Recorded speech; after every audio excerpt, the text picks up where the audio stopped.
Hello my dear student friends, and welcome to video 3 of interpretation of statute, deeds and documents, which is the fourth chapter of our syllabus of other laws.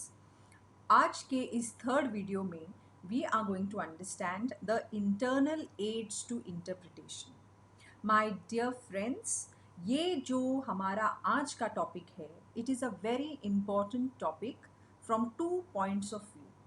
पहले तो as a law student, okay, for a law student, when you want to read a bare act and try to understand it, you are going to come across many words, many parts of an act, which will help you to understand what was the intention or what was the meaning that the legislators or the drafters must have had in their mind when they must have drafted this act. Okay, so we are going from the students point of view. Also, for your understanding of law, this topic becomes very important, and secondly, even from the exam point of view, बहुत सारे questions. Okay, as I told you कि ये जो आपका chapter है, it will be approximately for 8 to 10 marks, and many things can be asked from this part also. Okay, that is internal aids to interpretation. आज का जो हमारा ये वीडियो है, इसमें I will be explaining many things to you. Along with that, there are some things which I want you to write down when I am telling you about them. Okay, so that those points, extra points, will be important when you are writing answers in the exam. Okay, so let's begin. अभी जो last part पे हम आ चुके हैं. Now what we have to study in this chapter is internal aids and external aids. अब तक हमने क्या पढ़ा है? अब तक in this chapter we have understood about the meaning of certain words like statutes, document, instrument, deeds, meaning of interpretation, interpretation की ज़रूरत कब पड़ती है. करेक्ट. वी ऑल्सो अंडरस्टूड कि इंटरप्रिटेशन करते समय अगर जुडिशरी ने अपने विम्स एंड फैंसीज अप्लाई करके इंटरप्रिटेशन किया प्रोविजंस का of statute, then it can lead to more confusion. Moreover, the purpose of the statute may get lost. इसीलिए लॉ ने हमें ये बताया है कि जो ड्राफ्टर्स थे, लॉ मेकर्स थे, they may not be alive also और they may not be present. उन्होंने एक्ट्स बनाए, स्टैट्यूट्स बनाए, लॉ के प्रोविजंस आपको दे दिए हैं. So they made those laws according to certain conditions, certain factors at that point of time.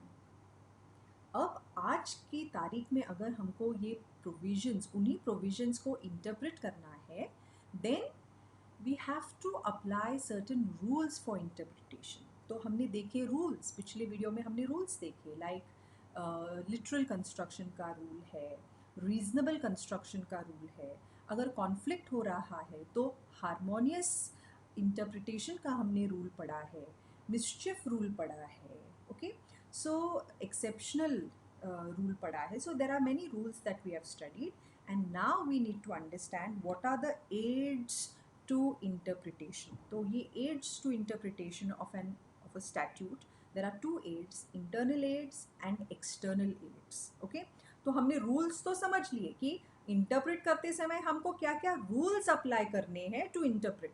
Now we are going to understand कि कैसे internal factors within the acts will help us to interpret the act, and external factors like the external environment, उस time कैसा था, historical setting क्या थी, पिछला कोई act के ऊपर ये करंट एक्ट बेस्ड है क्या. तो external factors also will help us to understand कि जब वो स्टैट्यूट बना था तो उसमें ये प्रोविजन क्यों डाला गया होगा.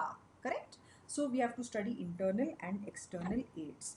सी, इट इज़ वेरी सिंपल कि इंटरप्रेट करते समय, when while interpreting the meaning वो of the provisions which are contained in the statute, जो हमारे जजेस होते हैं, जो हमारे एडवोकेट्स, जो लॉयर्स होते हैं, they have to rely on certain aids, okay, which will help them in the construction of those provisions, and that will enable them to know as to what exactly the legislators or the drafters or the lawmakers had in mind, or what they meant, what meaning they want you to take when when they made those statutes.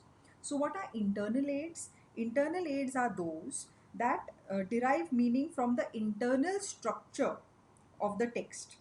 Matlab, while we are using internal aids to interpret or even examine a statute, we will help, the internal aids will help us to understand the meaning, the composition and the structure of that particular statute. Okay, so internal aids में क्या क्या हमको पढ़ना है ये भी हम देखेंगे. So internal aids are those which are contained within the statute, and जहाँ पे internal aids से हमको they are not very forthcoming, then we can say external aids can be referred to for interpretation. So one by one आज के video में हम देखेंगे सिर्फ internal videos इंटरनल एड्स, और जो हमारा अगला और लास्ट वीडियो रहेगा, fourth video, in that we are going to cover up external aids, and then that will be the end of our complete syllabus of other laws. Okay, so देखते हैं क्या है internal aids. So here is just a list. internal aids में आता है long title, preamble. अभी ये जो है words, some of them you have already you have read them, you are aware of them. Heading title of the chapter है, marginal notes है, definitions है, इलस्ट्रेशंस है, प्रोविजो है, एक्सप्लेनेशन है, शेड्यूल्स है, and very very important, two the statute must be read as a whole. So एक एक करके हम इन सब को पढ़ने वाले हैं.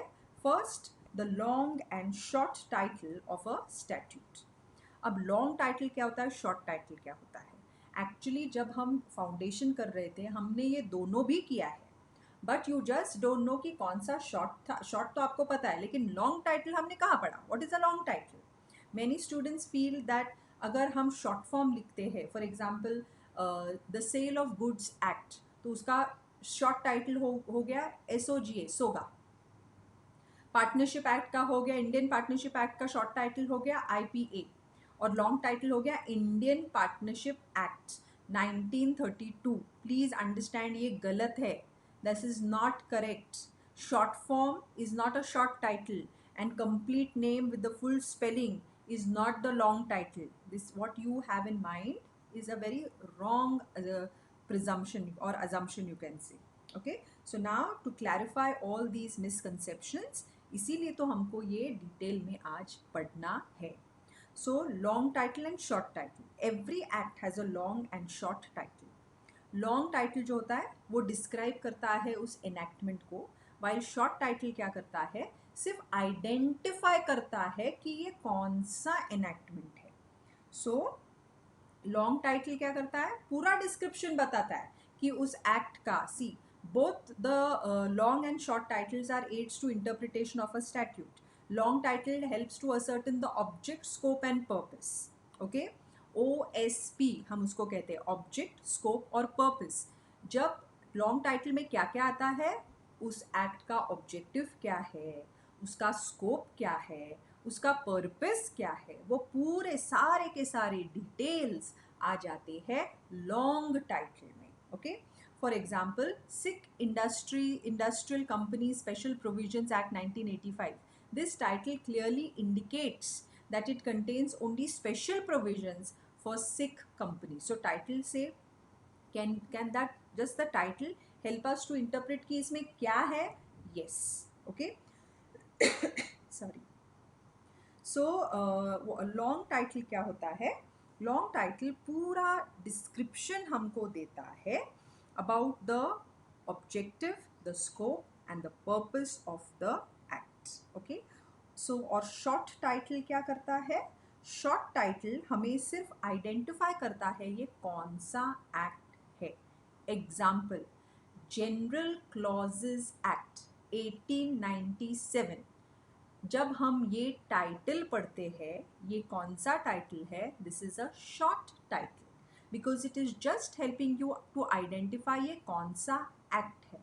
When we say the companies act 2013 ये हुआ उसका शॉर्ट टाइटल। ओके, अगर हम कहते हैं इंडियन कॉन्ट्रैक्ट एक्ट 1872 या the sale of goods act 1930, the Indian partnership act 1932, negotiable instruments act, ये सब क्या है? These are the short title. तो फिर क्योंकि यहाँ पे सिर्फ नाम आया है, ये नाम पढ़ते ही, for example when you read the companies act, क्या उस नाम में उस एक्ट का ऑब्जेक्टिव, स्कोप और पर्पस पता चला? नहीं, करेक्ट। तो ये ऑब्जेक्ट, स्कोप और पर्पस क्या पढ़ने से पता चलेगा? उसका long title, because long title में पूरे डिटेल्स आ जाएंगे। So that is why if you read the long title, or by reading the long or short title, will it somewhere help in understanding or interpreting the provisions? Yes, it does. Okay, so example के तौर पे long title of the code of criminal procedure 1973 क्या कहता है? long title उसका, an act to consolidate and amend the law relating to criminal procedure। इतना बड़ा होता है और उसमें बहुत सारे डिटेल्स आ जाते हैं। So an act to consolidate and amend the law relating to criminal procedure. So इसमें ये वर्ड्स आ गए, कंसोलिडेट एंड अमेंड। ओके, तो जो पहला एक्ट था, उसी पहला एक्ट जो था कोड ऑफ क्रिमिनल प्रोसीजर का, ये जो नया एक्ट 73 का बना है वो पिछले क्रिमिनल प्रोसीजर के एक्ट्स को कंसोलिडेट कर रहा है और अभी ये नया एक्ट बन चुका है। Okay, in the olden days actually long title जो था ना, it was not considered a part of the statute, so it was not given a lot of importance while interpreting the provisions. But now there has been a change in the thinking of the courts. Recent times में courts को लगता है that there are numerous occasions जब we can take the help from the long title to interpret certain provisions of the statute. Okay, लेकिन so can we take the help of the long title at times? Yes, लेकिन यहाँ पे बहुत ज़रूरी है, court ये भी कहता है when can we take the help of the long title to interpret certain provisions? Only to the extent of removing confusions and ambiguity. तो when will you refer? See, पहला रूल क्या है इंटरप्रिटेशन का? Literal construction का rule है। First read the meaning, grammatical meaning पढ़ो, उसको समझो, वो इजी है अंडरस्टैंडिंग के लिए, वैसे के वैसे इंटरप्रिट करो। अगर लिटरल मीनिंग नहीं हो रहा है क्लियर, थोड़ा सा कंफ्यूजन हो रहा है, तो लॉ कहता है लॉजिकल या reasonable rule of interpretation apply करो। तो पहले you have to go through all the rules. फिर भी अगर आपको थोड़ा सा कंफ्यूजन लग रहा है, then the law says then at then that time then you can refer to the long title which will help in interpretation. So if the words of the statute are unambiguous, मतलब confusing नहीं है, then you cannot take any help from the long title.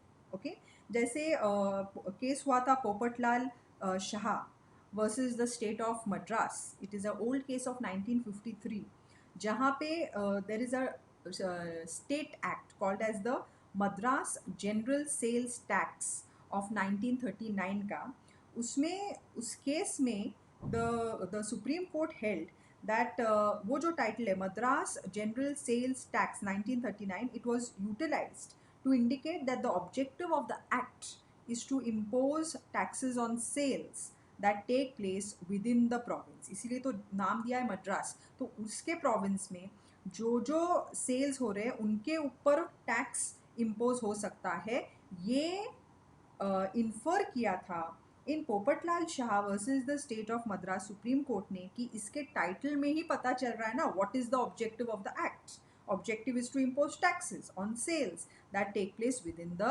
province. Okay, so there are cases where yes, you can refer to the long or short title which can help in interpretation. अब for example देखते हैं हमारे case में, do you remember seeing this title, Companies Act 2013, Act number 18 of the so and so, an act to consolidate and amend the law relating to companies, be it enacted by Parliament in the 64th year of the Republic of India as follows. Chapter 1 preliminary, short title, extent, commencement and application. This act shall be called the Companies Act 2013. It extends to the whole of India. This section shall come into force at once, and the remaining provisions of this act shall come into force on such date as the central government may. So ये जो पूरा आप पढ़ रहे हैं ना, not only this, wait, ये भी applying to banking companies, insurance companies, companies engaged in generation or supply of electricity. ये पूरा क्या है? ये पूरा है लॉन्ग टाइटल किस एक्ट का? The companies act 2013. और इसका शॉर्ट टाइटल क्या है? Companies act 2013. So that is the difference between long title and short title. तो लॉन्ग टाइटल क्या करता है? पूरा objective, scope and purpose, OSP. It tells us everything in detail about the act. So ये पढ़ के you can come to know कि क्या क्या है इस एक्ट में, what is the objective, what is the scope and what is the purpose. Okay, लेकिन शॉर्ट टाइटल क्या करता है? It only helps you to identify ये कौन सा एक्ट है. करेक्ट. देन लेकिन इस using the long or short title in interpretation as an internal aid to construction, it does have its limitations, of course.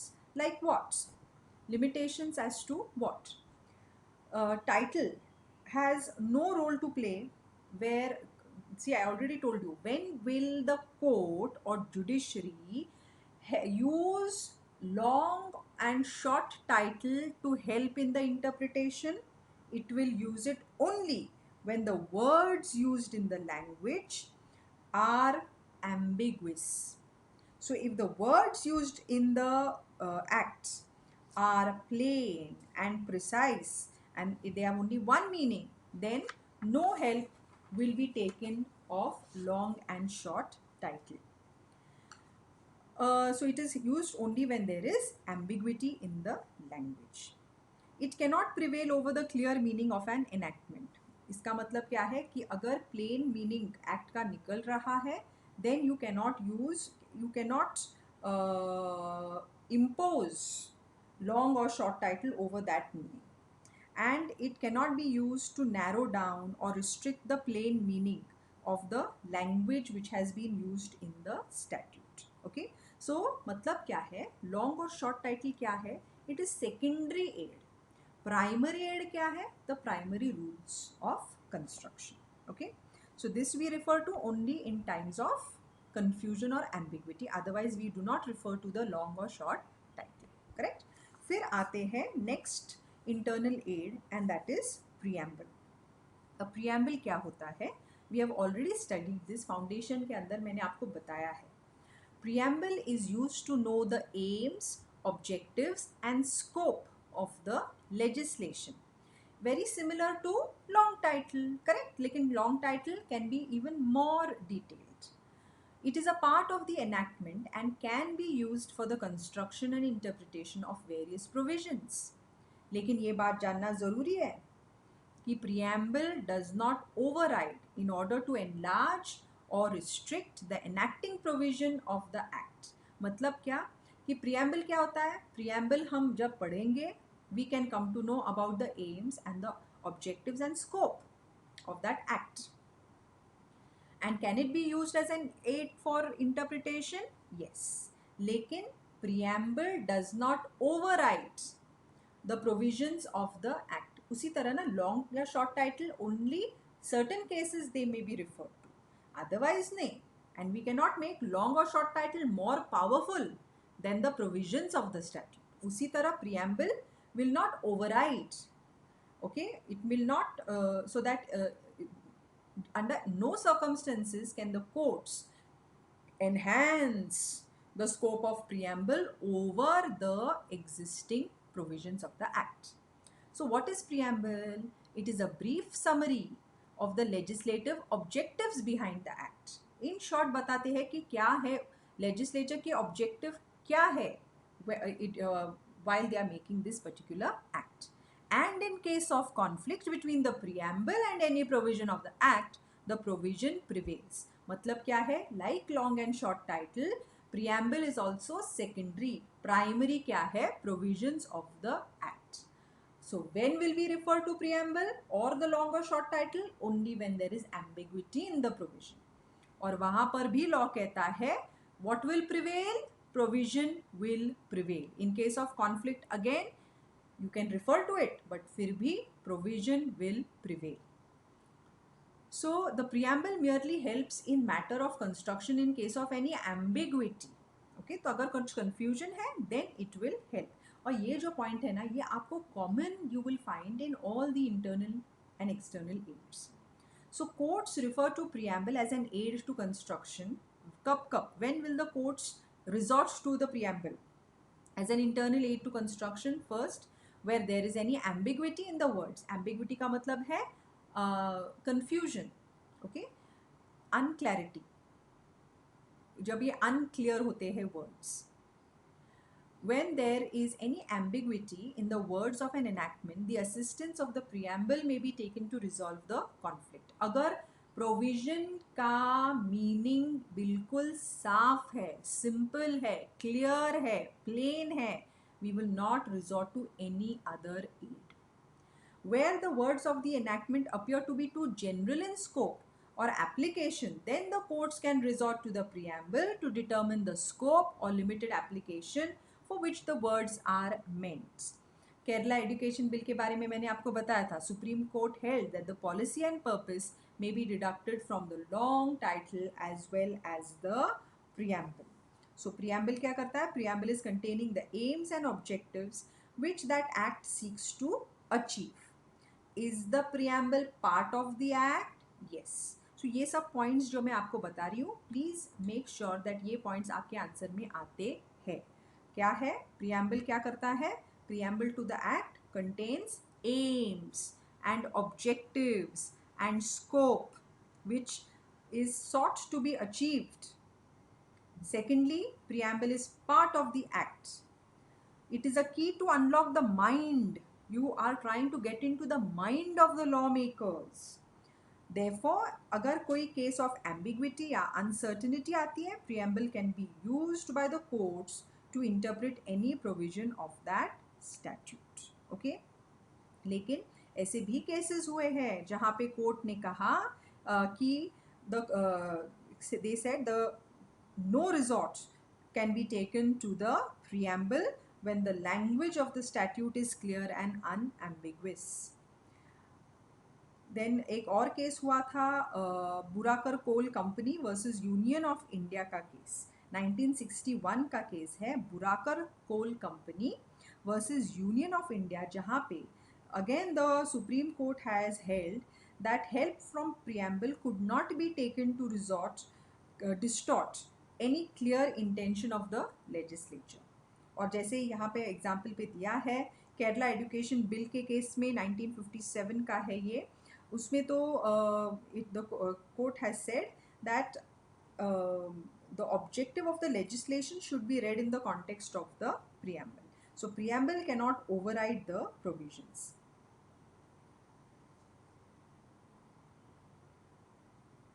Then there are of course certain limitations also to the preamble as an internal aid. जैसे हमने देखे कि long और short title also had certain limitations. लेकिन पहले to help you understand कि preamble कैसे होता है, we will refer to the preamble to our constitution. आपको ये पता है इन आपके जो स्टेट बोर्ड के बुक्स है वहाँ पे you read this preamble, correct? So ये होता है preamble हमारे constitution का, that we the people of India having solemnly resolved to constitute India into a sovereign, socialist, secular, democratic republic.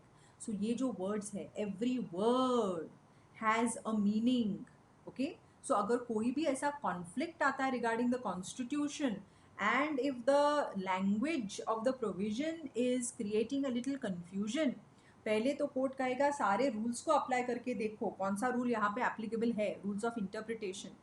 Then again if the confusion persist then the court में से चलो ठीक है प्रियम्बल को भी refer करते हैं, इसके लॉन्ग और शॉर्ट टाइटल को भी रिफर करके देखते हैं. Okay, what is actually meant. So यहाँ पे क्या क्या है, there is we to secure to all its citizens justice है, लिबर्टी है, इक्वालिटी है, फ्रिटर्निटी है. तो अगर कोई कहता है कि इक्वालिटी नहीं है या इक्वालिटी एम ही नहीं है हमारे कॉन्स्टिट्यूशन का, then you can read the provisions of the constitution. वहाँ पर अगर तसल्ली नहीं हुई तो प्रियम्बल में देखो, एम ही है that there should be equality of status, equality of opportunity, and to promote among them all what? Fraternity, assuring the dignity of the individual and the unity and integrity of the nation। और ये कब enact किया गया है, ये सारे details यहाँ पे आपको मिलेंगे। सो वेरी सिमिलर, प्रियम्बल है और then you have the long title, okay. लेकिन there are certain limitations to the preamble as an internal aid to construction. पहले तो now you know, like long and short title, when can this be referred to? First, only when the language of the provision is reasonably capable of alternative construction। मतलब अगर main provision, language of the main provision is clear, plain and easy to understand and there is no confusion, then you will not refer to the internal aids of interpretation। So when will you refer to? When there is still scope for further interpretation or alternative interpretation। Preamble cannot either restrict or extend the meaning and scope of the words which are used in the enacting statute। मतलब जो statute है उसके जो words दिए गए हैं, preamble cannot restrict their meaning nor can it extend the scope of their meaning। अगर conflict आ जाता है between preamble and a section, आपने प्रियम्बल ये पढ़ा and then there is a conflict between this preamble and a section of the constitution, then the preamble will succumb। इसका मतलब क्या है कि who will be given priority? अगर कोई भी confusion है, conflict है between preamble and a section of the constitution, then the section of the constitution will prevail।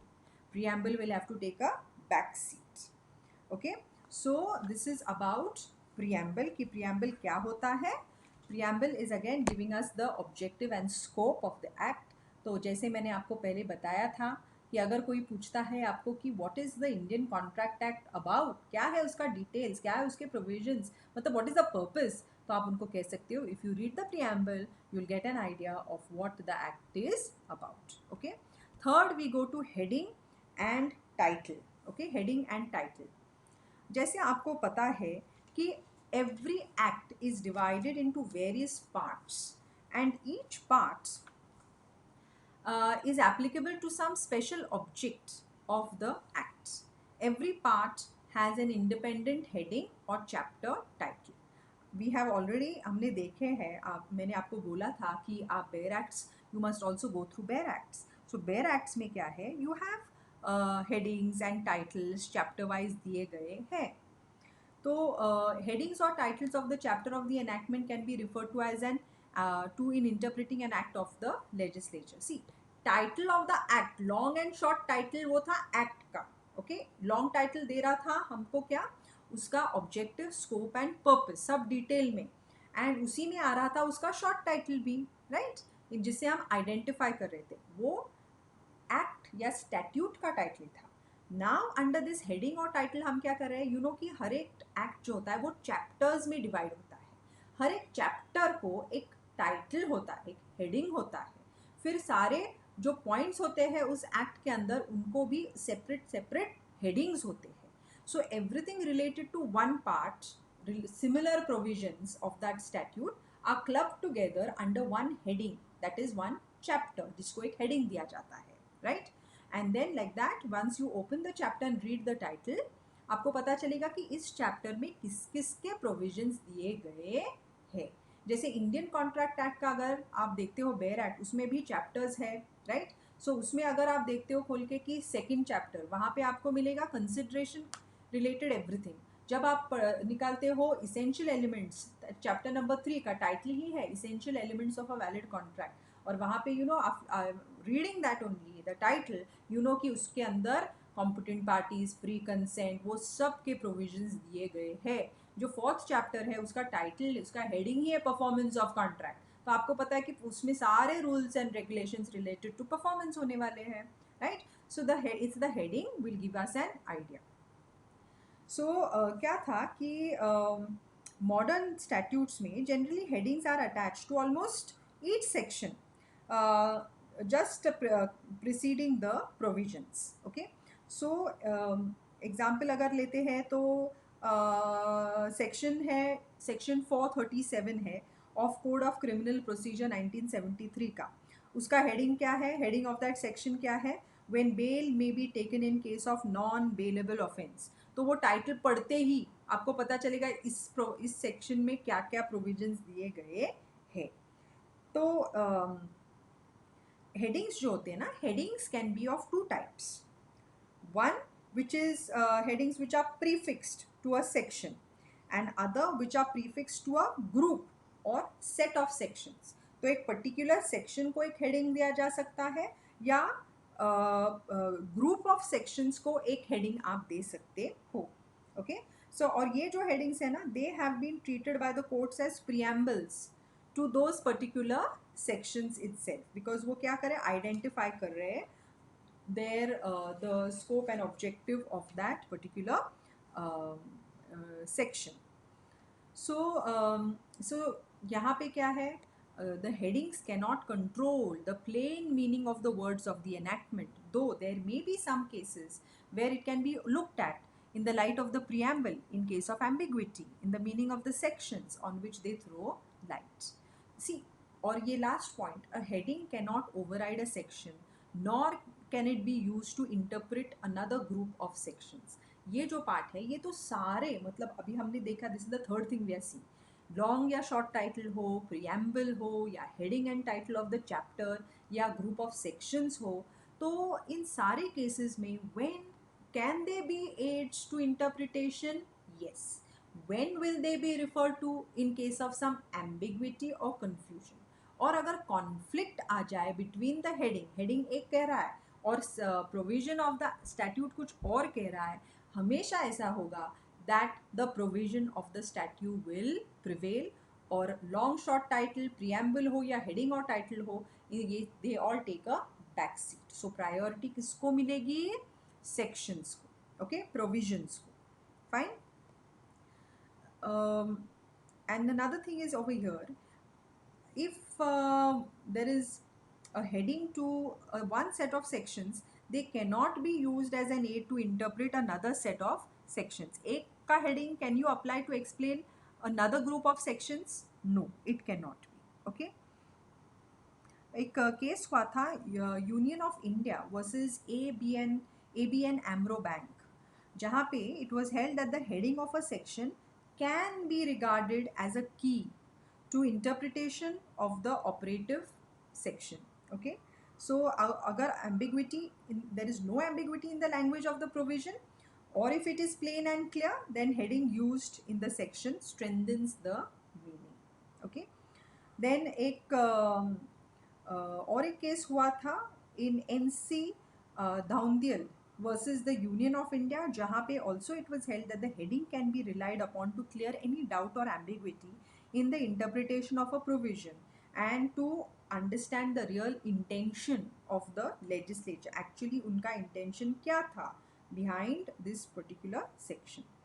लेकिन like we also understood about limitations होते हैं short and long title के, preamble के, उसी तरह headings as an internal aid to construction के भी है limitations. क्या है इसका limitations? कि headings जो होते हैं, title जो होते हैं, they can neither cut down nor extend the plain meaning and scope of the words which are used in the enacting section. मतलब क्या, जो ये heading और title है ये सिर्फ secondary aids है, मतलब okay, to understand. They cannot even cut down the meaning, they cannot even extend the meaning of the provision. They cannot control the clear and plain meaning of the words. They cannot do that. They are just helping कि अगर confusion हुआ यहाँ पे you cannot understand, then you refer to us. लेकिन अगर हम कुछ और कह रहे हैं और section कुछ और कह रहा है, then the section will apply and not the heading. Okay, so this was about the heading as well as the title. Okay, जो chapters को दिए जाते हैं. Then moving on to the next point, marginal notes. अब ये marginal notes क्या होती है? See the word marginal notes. Does something sound familiar? Margin. तो आप आपके notebooks में you have made a margin और आप notes लिख रहे हो and then you think of something important, कुछ आपको याद आया या उसका explanation कुछ है या कुछ भी की point है, आप उसको margin में भी लिख सकते हो कि नहीं? सो वो हो गया आपके मार्जिनल नोट्स. तो एक्चुअली ये जो कॉन्सेप्ट है ना मार्जिनल नोट्स का, it came in to existence something very very similar to this. So what are marginal notes? They are notes which are printed at the left hand margin of the sections in an act. Marginal notes are essentially a heading or title to the section. So what do? They summarize the effect of a section. Summary आपने लिख दी margin में. Okay. तो actually कैसे है, they are two notes which are inserted at the side of the sections in the act to express the effect of the section. तो आपने section लिख लिया है, एक्ट का सेक्शन दिया गया है, उसका इफेक्ट लिखने के लिए मार्जिन में थोड़े से नोट्स डाल दिए which are telling you what about the effect of that section. और marginal notes can also be referred to as, they also known as side notes. See olden times में क्या होता था, help used to be taken sometimes from marginal notes when the clear meaning of the enactment was in doubt. जब statute का clear meaning थोड़ा सा doubtful था, then olden times में marginal notes used to be referred. लेकिन modern view क्या है courts का, कि marginal notes जो होते हैं ना, they should not have any role to play while interpreting a statute. और क्यों modern view ऐसा क्यों है courts का? The basic view is that कि marginal notes जो होते हैं, they are not part of a statute. Okay, they are given in the left hand margin, but they are not necessarily part of the statutes. Okay, so because why they are not part of the statute? Because they are not inserted by the legislators themselves. जो law makers थे ना, उन्होंने, it's not necessary कि उन्होंने ये marginal notes को insert किया है. Okay, so they are not inserted by the legislators, nor are they printed in the margin under the instructions or authority of the legislature. So marginal notes जो दिए गए हैं, it is not necessary that they have been inserted by the legislature. It is not even necessary that it was printed under the instructions and authority of the legislature. See, for anything to be binding, it must get its power from the legislature. Correct? तभी तो वो binding होगा ना हमारे ऊपर, नहीं तो उसके ऊपर कोई कंट्रोल नहीं है. तो ये मार्जिनल नोट्स जो मॉडर्न कोर्ट्स कह रहे हैं कि मार्जिनल नोट्स जो है ना, वो they are not done at the, they were not inserted by the legislatures, nor did they get the authority, nor were they printed with the authority of the legislators. So they are inserted by drafters and many times they may be inaccurate. Okay, लेकिन इसमें भी तो है exceptions. However, there may be exceptional circumstances जहाँ पे court कहता है marginal notes are inserted by the legislature itself, and therefore अगर हम इस enactment को interpret कर रहे हैं, then can we take the help of such marginal notes जो legislators ने खुद ही insert किए हैं? Yes, then we can take the help. Example जैसे Constitution of India जो है is such a case. Example है ये, क्यों, कैसे? Marginal notes were inserted in the by the constituent. आपको पता है who were the framers of the Constitution of India? The Constituent Assembly. So Constitution में ही Constituent Assembly ने कुछ marginal notes insert किए गए हैं. Okay, and therefore जब हम Indian Constitution को interpret करते हैं, it is always allowed to take the guidance and help of these marginal notes. तो modern view क्या है कि marginal notes जो है, they are not part of the contract. They are not printed over there. They may not even be made by the legislators. They may not even be printed there with the consent of the legislators. तो ये ज़्यादा powerful नहीं है.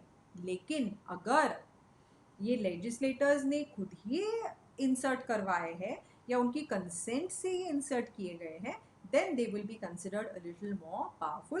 जैसे मैंने आपको example बताया कि Constitution of India में marginal notes were instituted by the Constituent Assembly itself, who were the drafters of the Constitution. And therefore, जब हम Constitution को interpret कर रहे हैं, do we have to take the help of the marginal notes? Answer is yes. Can we take guidance from them in interpretation of the statute? Answer is yes. सो एक case ऐसा हुआ था, Bengal immunity company versus state of Bihar का एक case था, जहाँ पे supreme court ने डिसीजन लिया that marginal notes to article 286, of the constitution was part of the constitution and therefore can be relied upon for interpretation of that article. सो इस case में Bengal immunity company versus the state of Bihar में खुद supreme court ने ये कहा है कि जो आर्टिकल 286 है ना कॉन्स्टिट्यूशन का, उसके जो मार्जिनल नोट्स हैं वहाँ पे लिखे गए, that was considered as part of the constitution and could be relied upon while interpretation of the provisions. Okay, तो these are marginal notes, लेकिन marginal notes के जैसे यहाँ पे दिया गया ही है कि थोड़े limitations तो है ही, limitations like the earlier ones, like limitations like short and long and short title हो या preamble हो, करेक्ट, उसको उनके भी तो या headings या title हो उनके भी limitations थे, उसी तरह marginal notes के भी limitations है. क्या है limitations? Marginal notes are very rarely used for interpretation as they are not considered to be a very helpful or good aid to interpretation or construction. And why do they say that? Because many times they are not inserted by the legislators, nor are they printed with the consent or authority of the legislators. Then only those marginal notes can be used for construction of a provision which are inserted with the assent or consent of the legislature. And so marginal notes can be called in to help only when the language is a little confusing and more than one construction is possible. Okay, so this is about marginal notes. In ये word का origin क्या है, that once the statute is done, उसके side पे एक summary हो सकती है उसकी या फर्दर एक्सप्लेनेशन हो सकता है. लेफ्ट हैंड साइड मार्जिन में वो नोट्स बनाए जाते थे, तो they are called as marginal notes. So अभी सवाल ये आता है कि अगर हम उस प्रोविजन को इंटरप्रेट कर रहे हैं और उसके मार्जिन में ऐसे मार्जिनल नोट्स लिखे गए हैं, can we take the help of those notes when we are interpreting the statute और the provisions? So the court says yes, you can take the help only when those marginal notes have been inserted in the statute, in the act, by the legislators themselves. बाद में print किए गए होंगे without the assent or consent of the parliament of the legislature, sorry, then they cannot be used for helping in interpretation. Okay, so that is marginal notes. Moving on to the next one, and that is definitional clauses. मतलब definitions दिए जाते हैं in the act. You know, acts में बहुत सारे definitions होते हैं. Section 2 जो होता है normally किसी भी act का, उसमें आते हैं definitions. लेकिन हमने ये भी exception देखा है, आपने General Clauses Act 1897 पढ़ा है जिसमें सेक्शन 2 है उसको रिपील कर दिया गया है और सेक्शन 3 में आ गए हैं सारे के सारे डेफिनेशंस. करेक्ट, जैसे हमने देखा था section 2(4) gives us the definition of contract, section 2(a) gives us the definition of proposal. So ये क्या है? These are definitional sections, definitional clauses. Okay, so there are under definitional clauses हमको पढ़ना है 3. रिस्ट्रिक्टिव डेफिनेशन कैसे हो सकता है? डेफिनेशन क्या कर सकता है? डेफिनेशन उस मीनिंग को, see what is definition? Definition is giving us a meaning, right, to help us to better understand it. तो ये जो डेफिनेशन है वो उस वर्ड के मीनिंग को आइदर रिस्ट्रिक्ट कर सकता है, एग्जॉस्टिव कर सकता है, या उसको एक्सटेंड कर सकता है, मीनिंग को रिड्यूस कर सकता है, रिस्ट्रिक्ट कर सकता है, या मीनिंग को एक्सटेंड कर सकता है. करेक्ट. ना there can be sometimes definitions can be ambiguous, that is confusing, and there are definitions which are subject to contrary. ये भी हमने वर्ड्स पढ़े हैं, subject to contrary. Correct. So इसके बारे में how this can help us to interpret the provisions हम देखेंगे. सो पहला है, there are sometimes there are words which can be used in the act जो उस provision को restrict कर सकती है. okay, या उसके meaning को restrict कर सकती है. so जो definition या clauses है, they are included in a statute for the purpose of either extending the natural meaning of some words as per the definitions given, or to interpret such words the meanings जिनके clear नहीं दिए गए हैं. okay, so to extend the meaning or to attach a meaning to those words. Okay, then when a word is defined to mean or mean, कभी कभी हम देखते हैं ना word this means या this the meaning of this is, so is taken to mean, this word is taken to mean या this word means. okay, तो अगर ये दिया गया है the word mean or means, then you must understand कि जो definition है उस word का it is restrictive and exhaustive.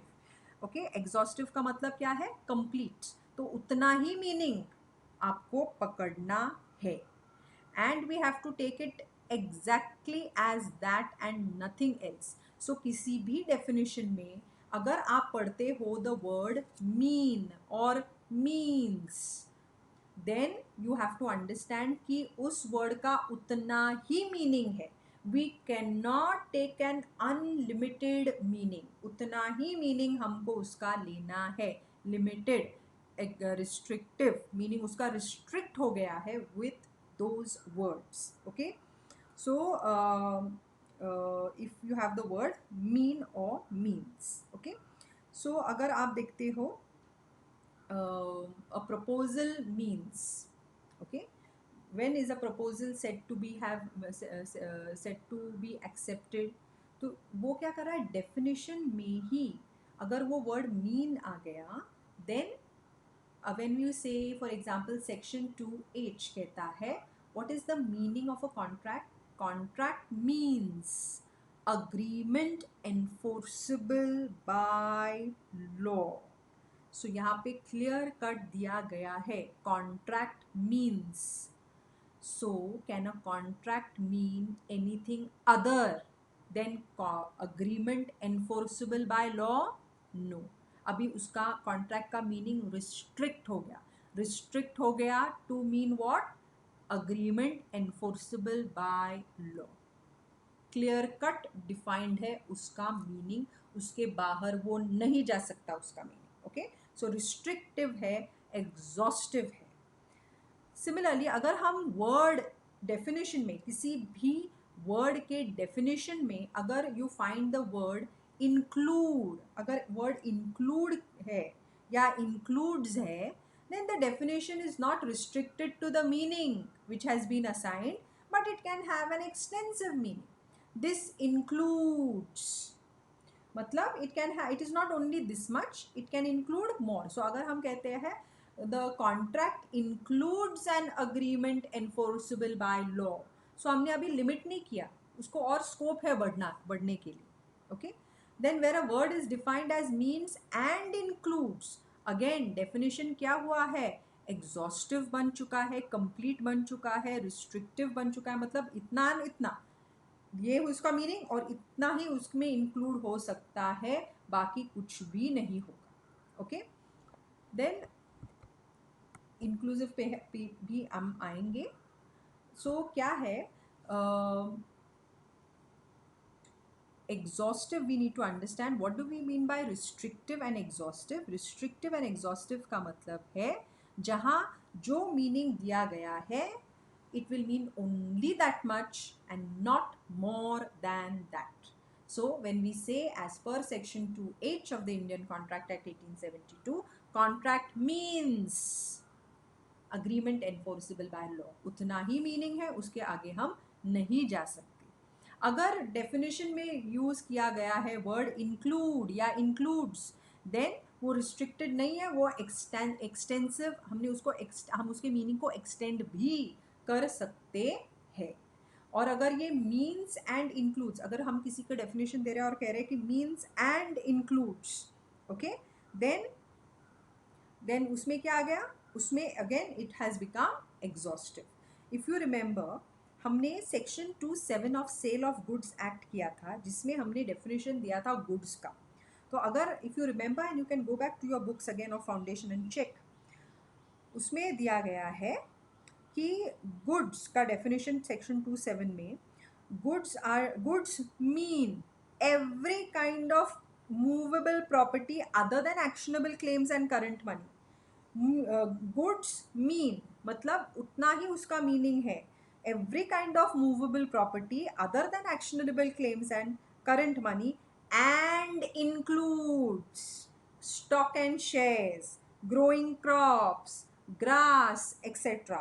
Okay, मतलब वो डेफिनेशन में अभी पूरा नहीं पढ़ रही हूँ, लेकिन I just wanted to make you aware that उस डेफिनेशन में section 27 of the sale of goods act में in the definition of goods the word mean is also there and includes is also there. So ये सब इतना ही आ गया है उसमें, मतलब मूवेबल गुड्स है, other than actionable claims and money है, ग्रोइंग क्रॉप्स भी आ गए उसमें, शेयर्स और स्टॉक्स भी आ गए, वाटर गैस इलेक्ट्रिसिटी भी आ गई. सो वो सब इंक्लूड हुआ, but not the other things. So उसमें एक्सटेंड किया हमने उसका meaning. Okay, then there is another act जो आपने अभी तक ऑफकोर्स पढ़ा नहीं है, the goods and services tax जो है जीएसटी.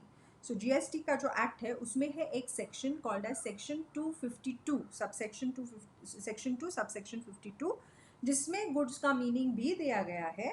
और वहाँ वो लिखा गया है, goods means every kind of movable property other than money and securities. Okay, it means every kind of movable property. So हर एक kind of movable property except money and securities, but includes claims, growing crops, grass, etc. तो दोनों words आ रहे हैं definition में, means भी आ रहा है, includes भी आ रहा है. Whenever the word means and includes दोनों ही उसमें आ जाते हैं definition में, then that definition is exhaustive. Okay. Then let's come to inclusive, yeah, extensive definitions. The word includes is a phrase of extension. It is used to enlarge the meaning of the words or phrases occurring in a body of the statute. A definition in the form of is deemed to include is an inclusive definition. जहाँ पे अगर आपको words दिखे deemed to include, तो ये inclusive आ गया, उसमें वो भी include हो चुका है. The expression is deemed to include something else in addition to what it actually does not mean when constructed in a literal sense. मतलब उसमें बहुत स्कोप है और कुछ आने का. So definition in the form of to apply and to include again is an inclusive definition. Okay. So जहाँ पे भी words definition में आ गए includes, तो it will include, वो definition बन गया extensive. You can add to it. Okay. Then you will find that there are some definitions जहाँ पे the word आता है denotes. Okay, DENOTS. The use of the word denotes in the interpretation clause shows that the expressions denoted therein are covered within the scope of that particular word. और एक case हुआ था regarding the word includes, Ramanlal Bhailal Patel versus the state of Gujarat. उसमें क्या हुआ था, supreme court ने observe किया that the use of the word includes indicates intention to enlarge the meaning of the word which has been used in the statute. अगर हम use कर रहे हैं वर्ड मीन्स, तो वो उस डेफिनेशन के मीनिंग को रिस्ट्रिक्ट करता है. अगर डेफिनेशन में वर्ड आ गया इंक्लूड्स, तो उस डेफिनेशन को एक्सटेंड कर रहा है, उसके मीनिंग को एक्सटेंड कर रहा है. Okay, so when it is exhaustive and restrictive, when you are in the definition में आ जाते हैं word means, और जब आ जाते हैं the word includes, it will become an extensive definition. जहाँ पे दोनों ही words आ गए, means भी आ गया, जैसे मैंने आपको explain किया section 27 of sale of goods act या section 252 of the GST act, वहाँ पे words means भी आ रहे हैं और includes भी आ रहे हैं. Correct? Then it shows that the definition or the explanation is exhaustive. Okay. Then है statutory definitions. Now what are these statutory definitions? Where the statute gives the meaning of the words and expressions, the meaning alone needs to be taken into consideration while interpreting it. तो अगर act में specify किया गया है उसका meaning, then you are going to take that meaning only. Why will you refer to something else? Correct? Then that meaning has to be taken into consideration. The courts cannot ignore the statutory definitions unless there is something repugnant in the context. Repugnant का मतलब है contrary to. Okay? If there is anything conflicting, contrary, then the courts can ignore, can when can they ignore it? But they cannot completely ignore it also, na? Only in case of something repugnant, matlab contrary to. So when a word is used in a statute, the word will have the same meaning unless there is something repugnant in the context. ये हमने general clauses में आपने पढ़ा होगा videos में. Where a definition includes the words unless the context otherwise requires, it means that the given definition would be applied whenever the defined word is going to be used in the body of the statute. That is, कहीं पे भी statute में वो word use किया गया है, act किया गया है, it is going to have the same meaning. Where the context makes the given definition inapplicable, the defined word has to be given in a different meaning. So what are the benefits? जब हम ये statutory meaning या definition लिखते हैं, उसका फ़ायदा क्या होता है?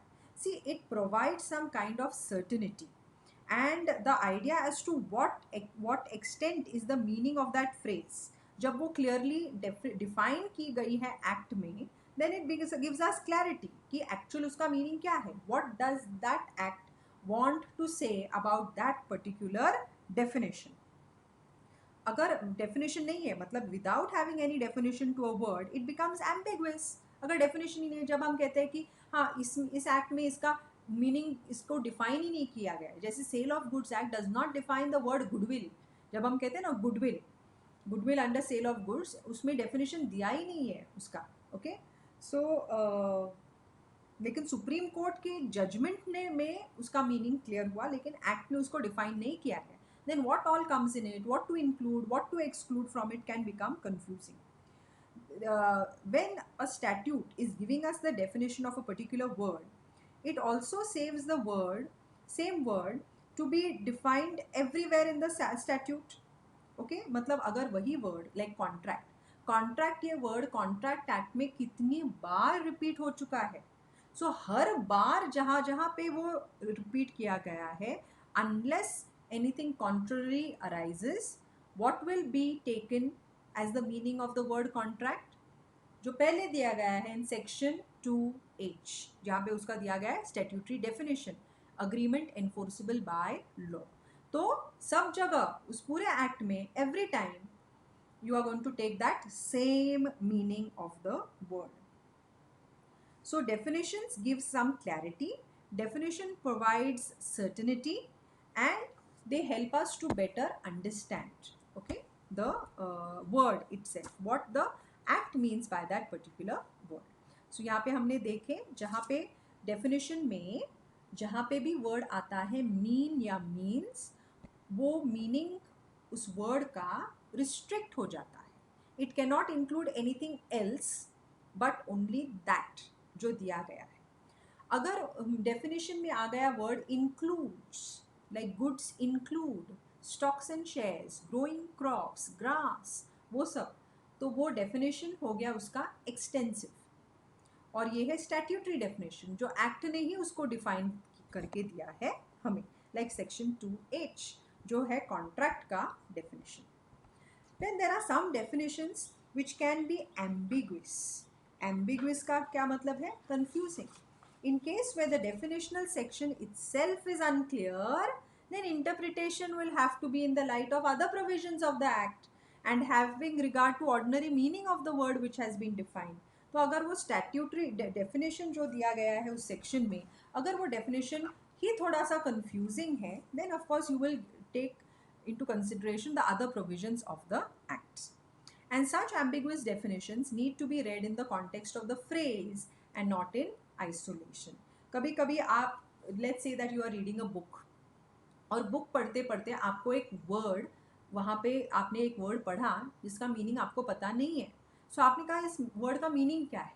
Someone else will tell you कि देखो actually that word has more than one meaning, लेकिन आप जो पढ़ रहे हो ना, वहाँ पे वो वर्ड किस कॉन्टेक्स्ट में यूज किया गया है वो मुझे बताओ, then I will be able to tell you the exact meaning as to what is the exact meaning of that word in that particular paragraph. वैसे तो उसके 2-3 मीनिंग्स हैं.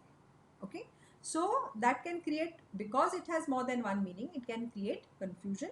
सो you cannot just read it in isolation, you will have to read it in the context in which you are using the word. So उस context द्वारा बहुत time ऐसे हुआ होगा आपके साथ, correct? When you read it in the context, then you understand, हाँ अच्छा यहाँ पे इसका meaning ये है. So same happens with the judiciary. Then definitions which are subject to contrary context. ये तो होता है ना subject to contrary जब हम कहते हैं. In cases where a word is defined to have a number of inclusive meanings, in which the word is used in a particular provision, must be ascertained from the scheme of the language, scheme of the act, the language of the provision, and the objective intended to be achieved. So, अगर इसी context किसी word के अगर 2-3 meanings है, then you need to be specific that subject to contrary. मतलब इसमें what in this context what do we mean by the use of this particular word in the scheme of the acts. Okay, so these are about definitional clauses. So definitional clauses कैसे हो सकते हैं? Restrictive या exhaustive हो सकते हैं, inclusive हो सकते हैं, ambiguous हो सकते हैं, या subject to contrary होते हैं. Okay, then moving on to the next part, and that is illustrations.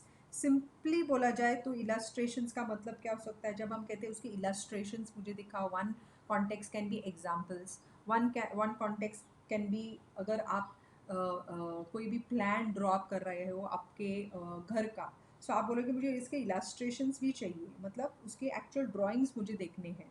Okay, so illustrations are what? Illustrations are sometimes attached to a section of a statute with a view to illustrate the provision of the law which has been explained. And you will be surprised to know, but there are a large number of Indian acts which have illustrations which have been attached to various sections. So illustrations are like examples which may be given in the sections, though not in all sections. Their purpose is to clarify the scope and object of the section. They furnish indications of the intention of the legislature wherever the language of the act may confuse. See, ये common point है, ये common point है जो आप आपके answers में लिख सकते हो. जहाँ पे language of the act is to confuse or is confusing, illustrations are added to explain the purpose of the section. Do they form part of the statute? Yes. They cannot modify the language of the section. They can neither expand nor curtail the scope of the section. ये तो common points हैं. In case of conflict between section and illustration, section will prevail. तो ये जो 3-4 points हैं, ये common है, whether it is a long or a short title, whether it is a preamble, whether it is a heading of title of the chapter, right? Whether it is a definition. So ये common points हैं. Okay. So what do illustrations actually do? They bring to the mind. They actually, more than bring to the mind, they are trying to tell us what was in the minds of the legislators when they made these particular provisions. So it is a good guide to find out what was the intention of the framers when they framed it. But an enactment जो on its own clear है, then you cannot depend on the illustrations. तो supreme court का ने एक decision दिया था इन Mahesh Chandra Sharma versus राजकुमारी Sharma. Mahesh Chandra Sharma versus राजकुमारी शर्मा के case में सुप्रीम कोर्ट ने ये ऑब्जर्व किया था कि illustration is a part of the section and it helps to elucidate the principle of the section. So illustrations are there for a purpose. They cannot be used to defeat the provision or to modify the language of the section. They are a part of the statute which have been attached with a view to explain the provision better. Okay, so these are illustrations. Okay, so illustrations के बाद आगे बढ़ते हैं हमारे next part को, and that is proviso. अब ये proviso क्या होता है?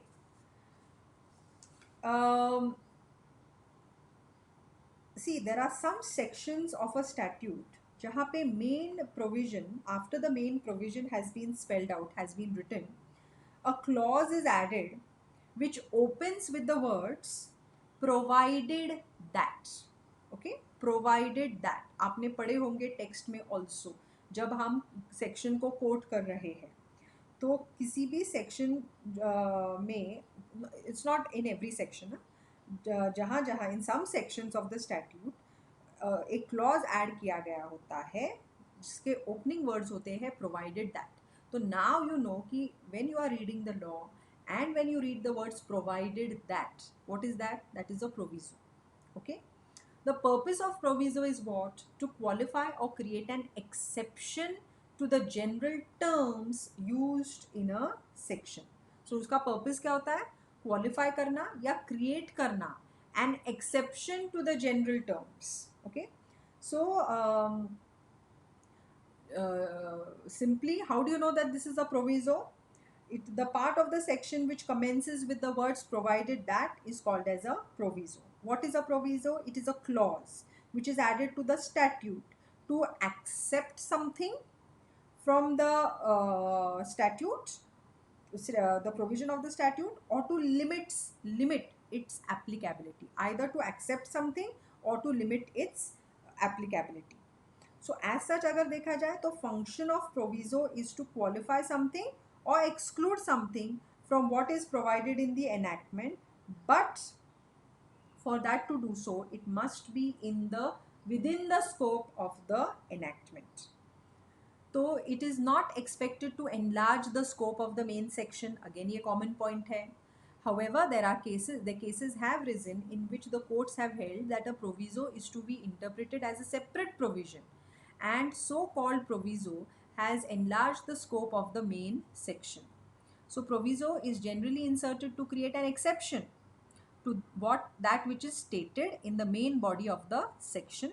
So it removes special cases from the general enactment and provides them separately. अगर ये speciality कुछ है तो उसको अलग करके ये बताता है. In case of any ambiguity in the section, proviso may give an indication as to the true meaning of that particular section. So general rule क्या है? General rule about interpretation of a provision or proviso is that the proviso is not to be taken absolutely in its strict literal sense, but is of necessity limited. What it is necessarily limited to? What? Necessarily limited to the scope of that particular section. The court is also not entitled to add words to a proviso with a view to enlarge its scope. So court cannot enlarge the scope of the proviso, neither can it restrict its scope. Okay. The proviso must be reasonable. Okay. Where the proviso is directly contradictory to a section. So section दिया गया है, उसके बाद उसका proviso दिया गया है, और प्रोविज़ो जब हम पढ़ते हैं हमको ये पता चला कि ये जो प्रोविज़ो है ये डायरेक्टली कॉन्ट्रोडिक्ट कर रहा है उस सेक्शन को, then the proviso will have to can we take it into consideration? No, it will have to stand aside. Okay. So cases हुए थे, union of India versus Sanjay Kumar Jain का केस हुआ था, जहाँ पे कोर्ट ने होल्ड किया, it was laid down by the court that the function of proviso was declared that it qualifies or carves out an exception to the main provision. Okay. Then दूसरा case था विशेष Kumar versus शांति प्रसाद, विशेष Kumar versus शांति प्रसाद, जिसमें supreme court held that proviso cannot be permitted by construction to defeat the basic intention which has been expressed in the provision. Okay. So it cannot destroy the provisions of that section. So what is it actually doing? So again दूसरे case में भी law ने ये कहा था that proviso does not travel beyond the provision to which it has been attached. The golden rule क्या है? To read the whole section, including the proviso, in such a manner that they throw light on each other and result in a harmonious construction. Okay.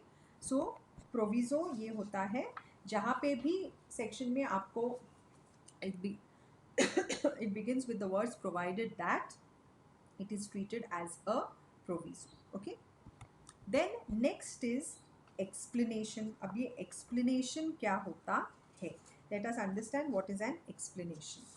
These are generally clarifications of the legislature. So provision दिया गया है और नीचे लिखा है explanation, तो वो detail में हमें legislature बताता है clarify कर रहा है what they mean by that particular provision or a section.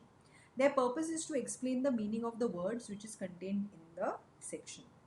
It should be construed in a way to remove any ambiguity. So जब हम ये explanation समझ रहे हैं explanation को, it should be construed मतलब constructed or understood in a way which will remove any ambiguity and not to widen the scope of the section. वो जब हम पढ़ते हैं purpose क्या है उसका, to remove our confusion, not to enlarge the scope of the section.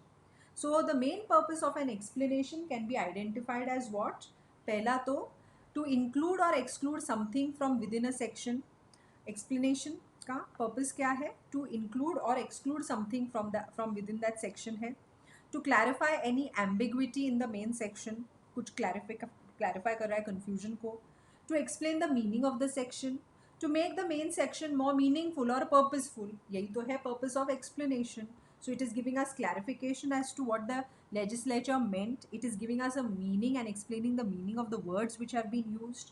Making the entire section more meaningful and purposeful. Attaching a meaning to it. Clarifying any confusion to it. Either including or excluding something from within the section. So that is what an explanation is. Okay. So explanation they insert क्यों किए जाते हैं? With the purpose of explaining the meaning of a particular provision and to remove any doubts which can come to the mind on the basis of that if in case the explanation has not been added. It does not extend the meaning of the provision to which it has been added, but it only tries to remove confusion in case of any misunderstanding in the true meaning. Now ऐसे बहुत सारे acts हैं India में जहाँ पे large number of explanations attach किए गए हैं टू वेरियस सेक्शंस.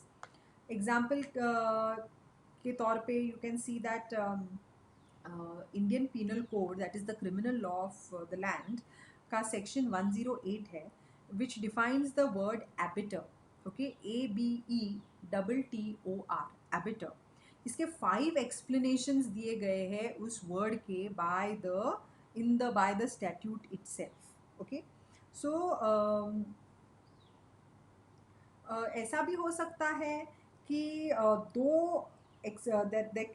दो explanations may be given at different points of time. मतलब explanations are inserted not only at the time of the enactment but can also be inserted in the statute at a later stage. So it is ज़रूरी नहीं है कि सारे के सारे explanations statute में पहले से ही डले हैं. Sometimes explanations can be given at the time of its formation or it can be inserted later also. Like for example, दो explanations है. There is a section of section 405 of the Indian Penal Code जो define कर रहा है crime of criminal breach of trust. मतलब कौन सा crime explain कर रहा है? क्रिमिनल ब्रीच ऑफ ट्रस्ट को.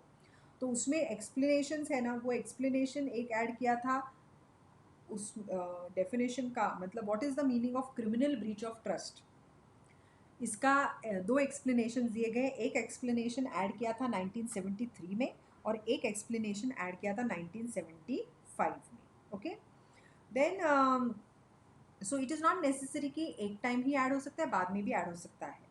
इन the Bengal immunity company versus state of Bihar में सुप्रीम कोर्ट ने ऑब्जर्व किया that explanation is a part of the section to which it is attached and the whole section, that is the whole lot, section and explanation should be read together to know the true meaning of the provision. Okay, so what is the objective of explanation in a statute? पहला तो explain the meaning and the intention of the legislators when they put that word. Then secondly, where there is any vagueness in the main enactment, the purpose of explanation is to clarify that vagueness and to make it consistent with the main purpose, to provide additional supports to the dominating object. But explanation cannot in any way interfere with or change the enactment or part of the enactment also.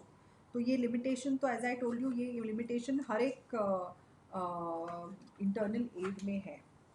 So limitation क्या है explanation का as an internal aid? Explanation can not have the effect of modifying the language. So ये language section की जो language use की गई है उसको सिर्फ एक्सप्लेन कर सकता है, एडिशनल थोड़ी सी अंडरस्टैंडिंग के लिए इंफॉर्मेशन प्रोवाइड कर सकता है, but it can not modify the language of the section. Neither can it control the plain meaning of the words.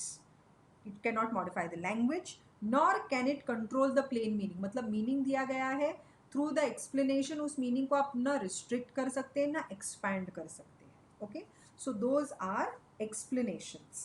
So explanations के बाद आगे बढ़ते हैं to schedules. What are schedules? Remember जब foundation में हमने LLP act किया था तब हमने ये पढ़ा था that it has 4 schedules. Correct. Schedule 1 जो है it is telling about the rights and duties of the LLP के पार्टनर्स जो होते हैं उनके आपस में एक दूसरे के साथ, and their rights and liabilities with respect to the LLP. Correct. Then हमने और पढ़ा था सेक्शन 2 में है the if partnership firm wants to convert into an LLP, what is the procedure and rules and regulations. ये सारे के सारे दिए गए हैं शेड्यूल 2. शेड्यूल 3 में क्या है, शेड्यूल 4 में क्या है, तो ये सब हमने पढ़ा था. Right. So that is the purpose of a schedule. Schedules जो होते हैं it contains the details regarding particular subject matter. It is considered part of the act and added at the end of the act. Schedule हमेशा end में add होता है. Schedule and act is to be read together. It can be used to remove any ambiguity in the law. And in case of inconsistency between section and schedule, of course, section will prevail. ये point common है between all the other points that we have studied. So schedules जो होते हैं, they are attached to the act. Act itself generally provided at the end of the act. उसमें क्या दिया गया होता है? It deals with how claims or rights under the act are to be asserted, or how powers conferred under the act are to be exercised. Okay, so it may contain some subjects in the form of list, as in the case of जो Constitution of India है उसमें है ना union list, state list अलग अलग है, concurrent list सबके अलग अलग लिस्ट है, तो वो शेड्यूल्स में दिए गए हैं. They are part of the statute and may be looked into by the courts for the purpose of interpretation of the main body of the statute. Okay, so जैसे मैंने आपको बताया LLP को होते हैं 4 schedules. तो schedules में क्या आ सकता है? schedules में it can come as forms, कैसे उसको भरना है, डिटेल्स है, फिगर्स हैं, फॉर्मेट्स दिए जा सकते हैं. जैसे कंपनीज़ के शेड्यूल में MOA का फॉर्मेट, AOA का फॉर्मेट, ये सब उसके शेड्यूल्स में दिया गया है. Okay, so these are schedules.